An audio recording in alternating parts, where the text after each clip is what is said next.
क्या आपको पता है कि खेतों की पैदावार बढ़ाने वाला ये यूरिया आखिर फैक्ट्री में कैसे बनाया जाता है?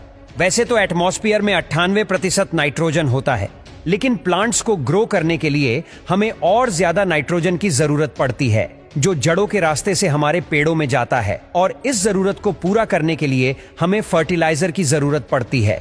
इसीलिए खेती को और बेहतर बनाने के लिए यूरिया बनाया गया है।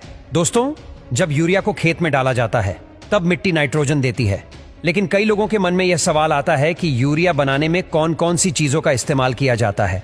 तो चलिए जानते हैं यूरिया बनने की पूरी प्रोसेस के बारे में। इस प्रोसेस में सबसे पहले यूरिया बनाने के लिए जो नाइट्रोजन गैस होती है उसे लिक्विड या सॉलिड में कन्वर्ट करने के लिए एक कॉम्प्लेक्स प्रोसेस से गुजरना पड़ता है, जिसके लिए बहुत बड़ी बड़ी फैक्ट्रीज लगाई जाती है। फैक्ट्रीज में यूरिया बनने का काम 3 स्टेज में पूरा होता है। पहले स्टेज में लिक्विड यूरिया तैयार किया जाता है। तो जैसा कि हमने आपको बताया कि यूरिया के अंदर नाइट्रोजन होता है और उस नाइट्रोजन गैस को एटमॉस्फेयर से जमीन के अंदर की नेचुरल गैस से निकाला जाता है। इसके बाद इस नाइट्रोजन गैस को हाइड्रोजन के साथ एक बड़े से सिंथेसाइजर में प्रोसेस कराकर अमोनिया बनाया जाता है। ये जो अमोनिया गैस हमें मिलती है उसको कार्बन डाइऑक्साइड गैस के साथ रिएक्ट करवाया जाता है। इस कार्बन डाइऑक्साइड गैस को भी नेचुरल गैस से ही लिया जा सकता है। अमोनिया और कार्बन डाइऑक्साइड की रिएक्शन से लिक्विड अमोनियम कार्बोमेट और बहुत ज्यादा हिट जनरेट होती है। इस हिट को भी आगे की प्रोसेस के लिए यूज कर लिया रहता है। यहां यूरिया बनाने का पहला स्टेज खत्म होता है।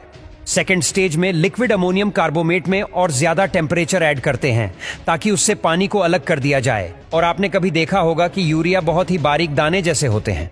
और हाँ, आप सोच रहे होंगे कि इतने बड़े अमाउंट में इतने छोटे दाने कैसे बनाए जाते होंगे। दरअसल इन्हें एक बड़े कूलिंग टावर के अंदर बनाया जाता है। ज्यादातर टाइम ऐसा होता है कि ये बड़े बड़े टावर असल में चिमनी होते हैं, जिसकी मदद से गर्म गैस ठंडी होकर एटमॉस्फेयर में छोड़ी जाती है। क्योंकि गर्म गैसेस को गवर्नमेंट के रूल के हिसाब से नॉर्मल एनवायरनमेंट में सीधा नहीं छोड़ सकते हैं, उसको ठंडा करके एनवायरनमेंट में छोड़ना होता है। तो सेम प्रोसेस के लिए लंबी लंबी चिमनियां लगाई जाती है ताकि ऊपर जाते वक्त वेपर ठंडी होकर बाहर निकले। अब एक बड़े से प्लेट की सहायता से इन सारे बॉल्स को इकट्ठा किया जाता है और एक कन्वेयर के ऊपर से पास किया जाता है।